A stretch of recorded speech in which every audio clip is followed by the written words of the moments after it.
See what I mean? And there's space in behind. Or KFC. This what happened when the yesterday game, national team versus I don't know which team, the yellow one. The team went really hard, but they still number 10 didn't. Yeah, same thing. So they kept losing the ground. Or the other one is KFC. So you got your winger here, just kick it straight across.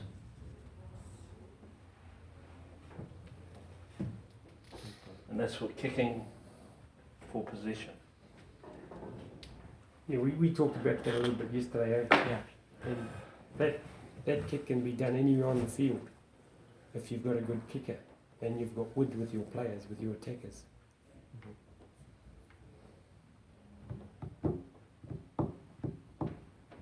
Flat kick. Yeah, you know. When you have kick options, it's, you know, it changes the defence, the way they think about it. I mentioned to him about not necessarily always kicking from 10, kicking from 12 Yeah, or 13. 12, yeah. Chip kicking or grubber kicking from 12 or 13, if they have the skill to do it. Because that, when you kick a little bit further out, those defences have to come forward. And most defensive structures are set up for kicks off 10. Yeah. And when you kick from 12, it changes slightly. So that's a basic game plan. You know, there's all other game plans like, you know, 3-pod systems and all, you know. Yeah, that's it. The what 1 2 2 1 3 3 1 1 3 3 1 2 4 2. yeah, Yeah. all that sort of stuff. Yeah, but the players tend to that shit. Reduce. Yeah, we put 2. They're playing 3 because we have wing and then play rocking, play pop pop pop. When We we go keep there, switching around. yeah, when we go that side, actually the space is here. What they do is they do this. Yeah. By the time they get to the third one, they've run out of men. So what normally I did is 3, 4, and then 12, 13, and then another forward and wing. So we, let's say rocking here. So number 10 we pass. So so 12 and 13 we go another phase, and then rock here. So rock, and then we coming back. So the player is in the position, but when there's coming back, and then set another rock, actually there's space here. Yeah. But number 9 didn't use this one. But you know, Darrall's like me even with lineouts. You know, back in my day, we did a lot of sequence plays. So what is a sequence? Sequence is a combination backs and forwards. And you know, off a lineout, you have a 3-man lineout. And with you guys, you're all quick on the ground, so you don't need to go with a full lineout. Yeah. You go Yes, with shorts, and you use this. You know, and then you can start getting in your combinational work. So there's all those sort of things, but you got to think differently. That's the beauty of coaching, and that's why we love coaching, is because we talk about it all the time. We look at things, ideas. come up with different ideas. You know, it's a bloody great game. But you know, the trouble is a lot of people just don't think about it enough. 2 men in the lineup. Yeah. We used to have dead ends. You never heard of dead ends? You'd have everyone on the line out, and then everyone drop to the ground and put their legs and hands in the air and yell out, "Dead ends!"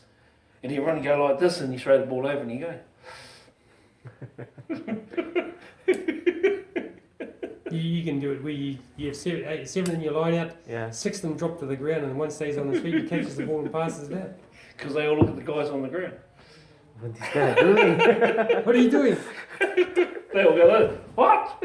Some more if they are doing the defense using mirror defense.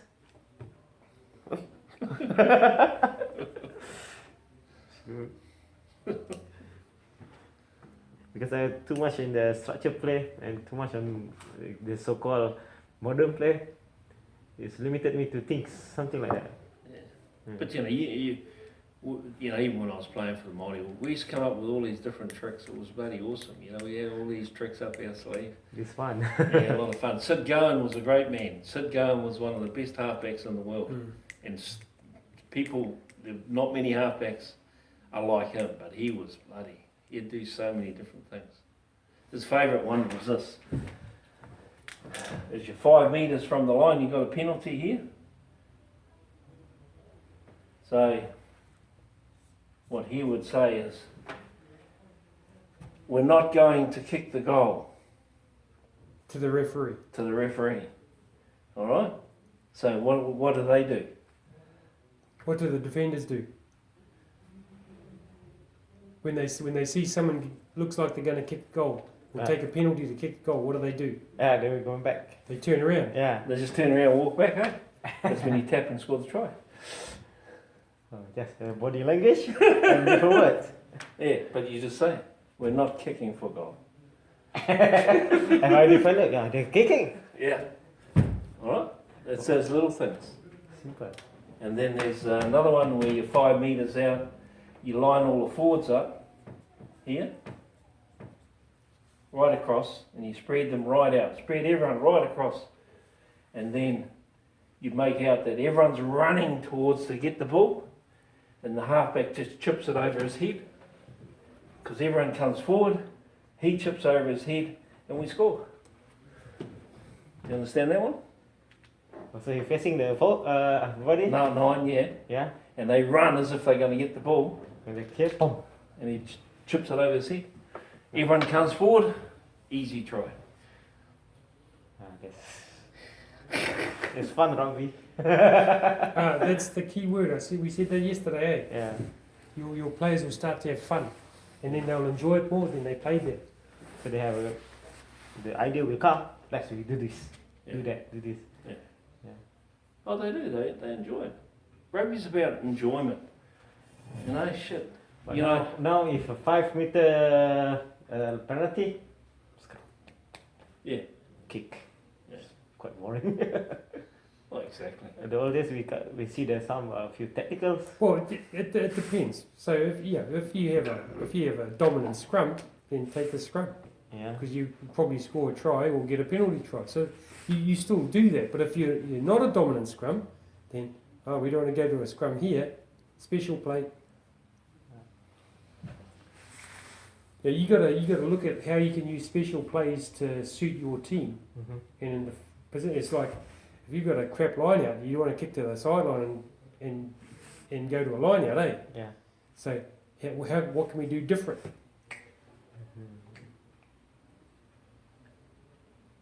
But mind you, Malaysia's actually, you know, their rugby's changed a lot, eh? Yeah. I actually played them in the sevens when I played sevens in Hong Kong. But hell, they've changed. Like we played them in the World Cup qualifiers. But shit, they weren't too bad. They Yeah, weren't too just bad. our limitations is the size. Yeah, that's all it was. If the When you come up against all see these big Shellford coconuts. coming, there's trouble come. So we need at least 2% to. Yeah. Actually, we have good tackler, but due to the size. That's why a game plan like this would be good for you guys, because you can just run. When we're attacking, we'll be okay, but when we defend a big team, it's a bit hard for us. Get in their face. Yeah. Get. Get in their forward. face, go forward. Line speed. Yeah. But to stop them, at least we need 2% because they're big. But that's normal. That is normal even with, say, Super 15 sides. Mm-hmm. If you get forward, it's normally a two-man tackle. Yes. Because once you get to a certain distance, they will go into contact. Mm-hmm. So, whereas when you defend a bit wider, if you get a big runner, say what's his name? What's the All Black number 6 at the moment? Oh, Squire. Squire. He's a big unit. He runs out wide. He's running against small backs, so they can tackle him. Yeah. But they might not put him down straight away, but allows him to play. But if you can get in front of him and stop him getting momentum, then you've got more chance of stopping him. I've seen players that are small players knock anyone over. Yeah, if you come at the right speed. Yeah. See, tackling's about speed. How do you use speed? How General Romo being tackled in final in South Africa with the scrum half? Small line. Tackling's attitude. You know, if you've got a small loose forward or whatever, you know, Todd's probably a good example for Christchurch or Canterbury. He's not a big player, but geez, he knows how to tackle and he don't miss many. Was like Victor, eh? Yeah. Yeah. Well, my mate Victor Simpson, he was an All Black. He wasn't big, but by Christ, he'd fucking blow them over. No matter who came in, he'd put them down. So anyway, you got all that? Yeah, it's good stuff here. You just got to build on it what you want. I get the idea and then maybe miss with some idea. Oh, Jim and I get frustrated with our modern coaches because they all do what the book tells them to do. Yes. That just means everyone does the same thing. Because we came out of an era where every coach was different. So when you went, if you made representative teams, you went to this coach and he taught you something different. You went to that team, he taught you something different. Yeah. Go to this team, he teaches you something different. So as players, we developed through different coaches and we developed more knowledge. Yeah, I feel that now because I went to last year. Modern play. This one is this structure like this, but this one look quite This- interesting. For us, Māori rugby, it's more natural for us to just play what we see. But the hardest part is to develop the player with all the skills.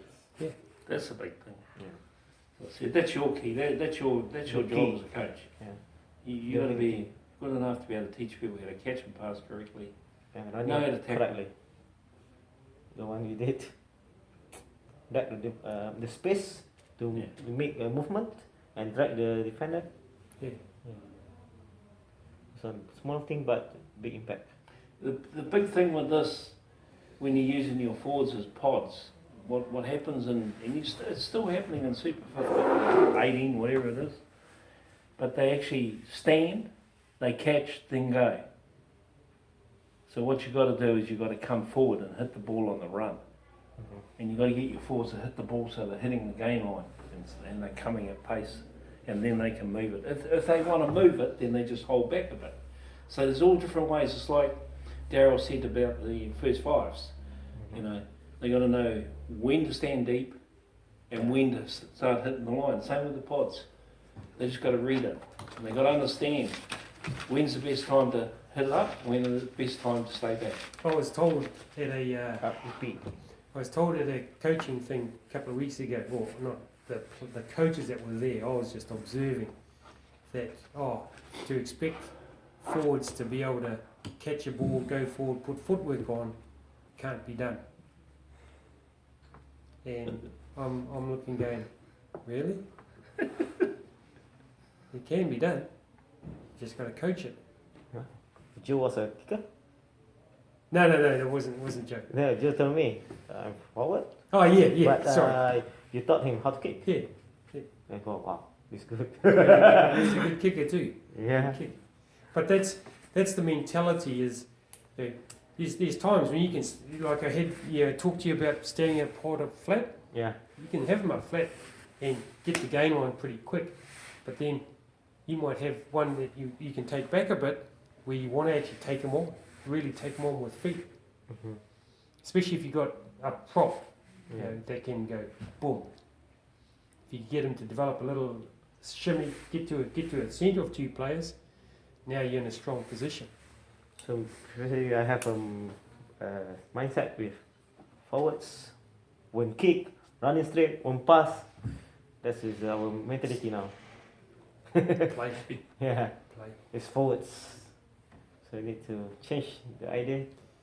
I think we saw a change in, I think, the All Blacks in terms of their forwards about 4 or 5 years ago, when Charlie Faumuina probably was the prop that did it. He just kind of did this one thing. He went catch, boom, straight into a hole. Because the person in front of him, the defender, He looked at him and said, he's a prop, he's going to run into me. Next minute he's running past him. That's good. Or then the other prop goes, step, drag, pop, another prop into a hole. And it doesn't have to be a full hole, it can be a half a hole, because it's about the game line. Just to change their mindset and to develop their skills. So we will see different games. Oh, you'll see a lot of improvement once you upskill. Upskilling's what it's all about, you know. We have a school comes out every year from Sydney, Australia, under 16s. Every year they bring 20 players out, different players, different teams different players every year. The coaches say, just do what you do. They learn. We do the same thing, and they go, oh shit, we just picked some other stuff up from you. And these kids are useless. There's some good ones, but they're affluent school, so they just play rugby because it's something to do. But when they leave, they're actually better because our first focus is we get their skills, their pass catch right. Yeah. Once you've got their pass catch right, then they can start game plan. Yeah. If we don't have pass catch, we can't do game plan. Yes, correct. And the way we hold the ball, it's one thing. Right. Trick and normally when we, for example, yesterday when we talk about it, from the ruck to attack, if number 8 hold the ball like this, and then he hit the flanker, so how we going to pass the ball to number 9? But if you grab it, Back foot. yeah.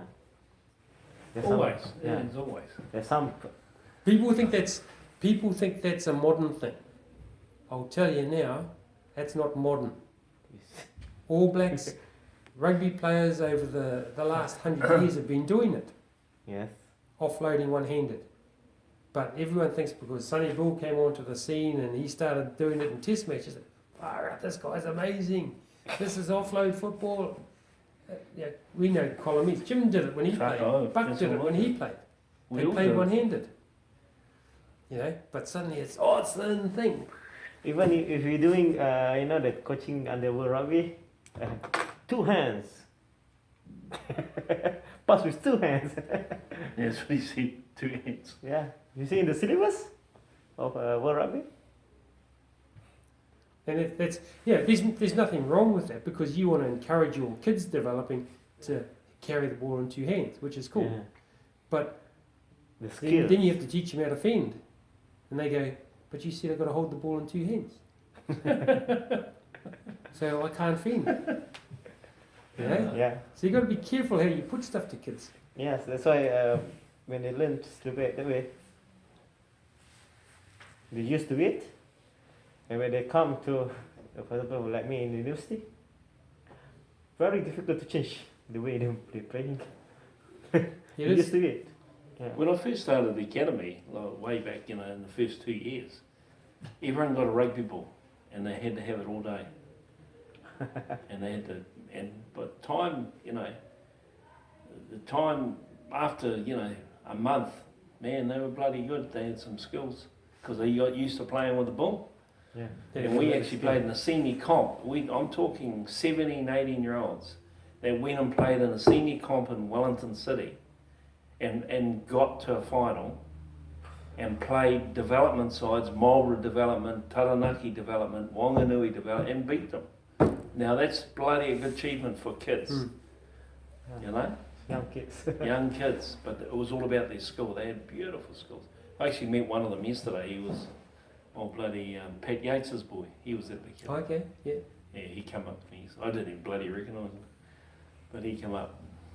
He was going on. I was just saying to young Daddy, and he was bloody cuddling me and bloody thanking me for everything because he's successful now. He's got his own business. Yeah. And he's got about 4 trucks and transport. He just said, I wouldn't have bloody done it without you because you were the one that put discipline into me and showed me what to do.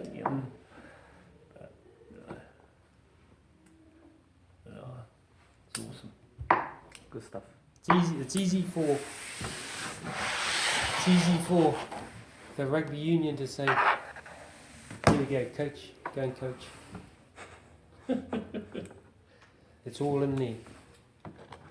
But then, no channel 1, channel 2, channel 3 passing. There's no one hand, back hand, fast. There's no. Slow as that. But if the players can do that, it's advantage. Oh, what's this? Yeah, to do that, we need a trainer. But no one taught that. In the, See, what you're teaching when you're teaching all your team different skills and things like that is they're aware that they can get the ball at any time. The trouble with a lot of rugby players, they don't expect the ball. But when the ball comes there, they drop it. Why? Because they didn't expect it. Well, when you're training them right, they expect the ball at any time. That's the big secret. You've got to expect the ball. And, does as Darrall always says, doesn't matter if it's a bad pass or a good pass, you still got to catch the bloody thing. You've got to put yourself in a position to catch it. End of story. My job as a receiver is to catch the ball. If I drop the ball, I get pissed off with me. It might be a bad pass. I get pissed off with me. I don't get pissed off with him. I tell him, hey, get your pass up, but I should have caught it. Because the ball is everything in rugby, eh? yeah. And when you give it up, now you got to defend. 70% of the game, pass and catch. The first day. That's it. Just to make it right. That Raw GT side, Yeah, the love. 3 years ago, they got me to go down and watch them, and I watched them. They had probably 15 guys playing touch prior to training. They got them in, went to a video session, and I watched the video, gave them some feedback, and then I said, I know what your problem is. The coach said, oh, what's that? I said, you guys practice bad skill. He said, what do you mean we haven't started practice? I know you haven't started practice, but your players are out there playing touch and they're practicing bad skill. The passing's poor, the catching's poor, the movement's poor. He said, oh, but it's only warm up. He said, so you want them to keep practicing it like that? I said, you have to have what's the word I used? That they have to be professional about their passing. Doesn't matter whether they're playing games, whatever. They have to be able to hit the target. They have to be able to catch the ball. They have to be able to run the lines. So he said, what do you think we should do? I said, well, first up, you've got to go back to 101. Number one, Basic. how to hold the ball, how to pass the ball. So we went out, we did 10 or 15 minutes of passing, suddenly they're hitting the targets. Said, hey, if someone doesn't hit the target, tell them. Make them accountable. And that's where you get buy-in, you make them accountable. And that's why I sent that message to Richard saying, hey, you need to look at your back. Your back's passing is pretty ordinary. What did he say? Did he give you some feedback? He said, oh, awesome feedback. So that's the type of thing that you as a coach, never go away from pass catch. Always chuck in tackle tech, whatever tackle tech you do, because sometimes players do forget. The good ones don't, but some of the next tier down do. Oh, I missed it. Why did you miss that tackle on the weekend? Or as a coach, have you ever said to a player, oh, you missed a tackle, you got to do better? Have you coached him? Have I coached him to get better? No. I've done nothing. I've just told him he missed a tackle. Why the fuck you keep dropping the ball? Oh, I Catch- don't know. I catch can't the ball. understand it. Yeah, that's what they'll say. Catch the ball.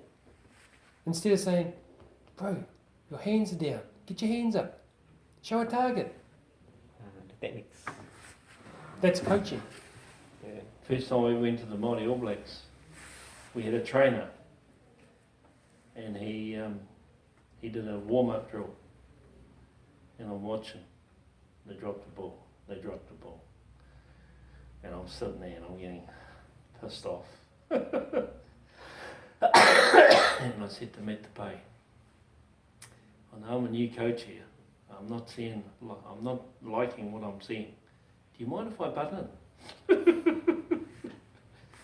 But then I just stopped stopped the whole training, and I pulled and I said, guys, go and do something else, I need to talk to this trainer. And I said to this trainer, you're going to teach these guys drills and make sure their skills, and you don't say they're doing a good job if they're doing a poor job, you know, when they're dropping the ball. Anyway, did you remember that guy, what's his name? I met him about a month ago actually, but he fucking disliked me. He didn't like me after I told him, but I met him about a month ago, and he reminded me of it. But he said it was one thing that fixed him up. He didn't realise what he was doing. And that's the problem with a lot of coaches. They go out, they set up their field with their cones. They got cones everywhere. We're going to do this drill, and this drill is about passing. This one's about this one's about that. And oh, that's beautiful. Yeah, we got through that. Let's move on to the next one. Got through that. But then when you count how many drop balls, poor passes, poor catches, nothing's been corrected. So they're just practicing bad technique. Yeah. So And they will play better. we always say we correct bad technique straight away. If it's more than one person, and we stop the activity and say, hey, what are our key components of passing? What should we be looking at? Where's our targets? Where's our hand finish? Yeah. So you got to coach it. So coach the skill, not the drill. The drill is there. It's part of what you do, but it's not how good the drill looks. It's how good the skill looks. But you know, a lot of people use it as motivation, which is a bad thing. And they go, yeah, rah, rah, rah. Americans are bad at it. But they yell, yeah, and dropping the ball and fucking forward passes. And it's just like, wow. The Aussie coaches we get over with the school team, they've gotten that good at knowing what we do. Is they said, so our first we'll warm them up and we'll get them to play a game of touch. I said, yep. Said it won't take. They say to us, it won't take long. I said, no, we know. Because normally, Jim and I we'll just say, right, warm them up, get them to play touch, and we'll stop it when we want to stop it. Normally 2 minutes. Because we've seen what we want to see. We've seen the skill. We've seen that the skill's poor. Pass catch is poor. Running lines is poor. No vision. So In 2 minutes. You see a lot in touch. yeah. Because they think they're all wizards. Normally you see playing touch. We normally play not really touch. We playing. You know, not like it's touch footy. Just Yeah. touch footy we running straight. But this one just. If you want to see guys running lines and offloading and passing, you want to play walking touch. No one's allowed to run. They've got to walk. Mm-hmm. And they only got to walk half pace. But you get people going into tackle, Mm-hmm. and they got to tackle, and then when they hit, they've got to be able to pop, offload, channel one, and all that. So you get it in motion, Mhm. and that's a good way of coaching the skill of offloading and passing. And it's just doing it, and learning, teaching people when they do get tackled, as they're going down, they actually let it go before they hit the ground and all that. So there's all those different skill sets that people never ever bother with. But you know, you got to spend time with it. And walking touch is the best. And as long as everyone understands, this is walking touch, we're trying to achieve this, and this. And that's it. And they do it, and they love it. You know? And you can see guys coming in, changing angles, everyone's changing angles, moving, offloading. Because you've got to do it right when you're walking, otherwise you make yourself look stupid. Yeah. That's some idea. And no one gets hurt. You know, Yes. it's you know. But even your tackling, you know, when you're walking and then, because you're walking and then you go a little bit quicker just to tackle, but it teaches you to explode into the tackle. Get close. Get close. You know, so there's all those things. I always use it. I think it's fantastic. I'd rather play walking touch than running touch. We've already done a few of those sessions. We said, right, start off with walking touch, because people have to move into position better. So the techniques. Yeah. And it's the same with team runs, and you know, like Darrall and me, we just do it at half pace. Do it bloody slow, you know. Make sure you run your lines, get everything right. When you're going 100 miles an hour, everyone gets all hyped up. Yeah, you know. One of the best team runs before a game I've seen was Mighty All Blacks when they played the Lions in 2005. It was basically at 10% speed, but everyone was in the right position. They were awesome. Those boys done? Tiger's going to have to go through the